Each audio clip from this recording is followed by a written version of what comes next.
అందరికీ నమస్కారం. నేను ఈరోజు అర్జెంట్ పని ఉంది, హైదరాబాద్ వెళ్తున్నాను. మళ్ళీ రేపటి వరకు రాలేను.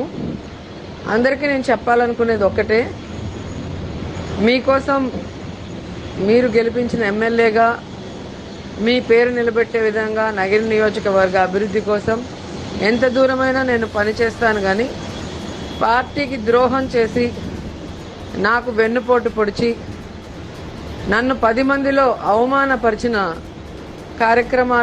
వ్యక్తుల కార్యక్రమాలకు ఎవరైనా వెళ్ళాలి అనుకుంటే ఈ రోజు నుంచి మరి పార్టీతో వాళ్ళకి సంబంధం లేనట్టు అన్న విషయాన్ని అందరూ గుర్తుంచుకోవాలి. ఎందుకంటే మేము మంచిగా ఉంటే మంచితనాన్ని చేతగానితనంగా చూడకూడదని అందరికీ విన్నవించుకుంటున్నాను.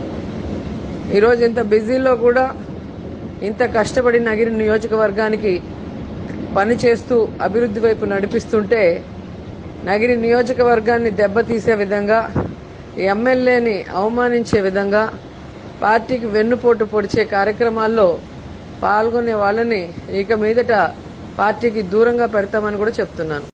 అందరికీ నమస్కారం. నేను ఈరోజు అర్జెంట్ పని ఉంది, హైదరాబాద్ వెళ్తున్నాను. మళ్ళీ రేపటి వరకు రాలేను. అందరికీ నేను చెప్పాలనుకునేది ఒక్కటే, మీకోసం మీరు గెలిపించిన ఎమ్మెల్యేగా మీ పేరు నిలబెట్టే విధంగా నగిరి నియోజకవర్గ అభివృద్ధి కోసం ఎంత దూరమైనా నేను పనిచేస్తాను. కానీ పార్టీకి ద్రోహం చేసి నాకు వెన్నుపోటు పొడిచి నన్ను 10 మందిలో అవమానపరిచిన వ్యక్తుల కార్యక్రమాలకు ఎవరైనా వెళ్ళాలి అనుకుంటే ఈ రోజు నుంచి మరి పార్టీతో వాళ్ళకి సంబంధం లేనట్టు అన్న విషయాన్ని అందరూ గుర్తుంచుకోవాలి.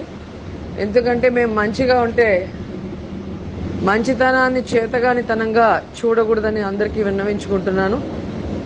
ఈరోజు ఇంత బిజీలో కూడా ఇంత కష్టపడి నగిరి నియోజకవర్గానికి పని చేస్తూ అభివృద్ధి వైపు నడిపిస్తుంటే నగిరి నియోజకవర్గాన్ని దెబ్బతీసే విధంగా, ఎమ్మెల్యేని అవమానించే విధంగా, పార్టీకి వెన్నుపోటు పొడిచే కార్యక్రమాల్లో పాల్గొనే వాళ్ళని ఇక మీదట పార్టీకి దూరంగా పెడతామని కూడా చెప్తున్నాను. అందరికీ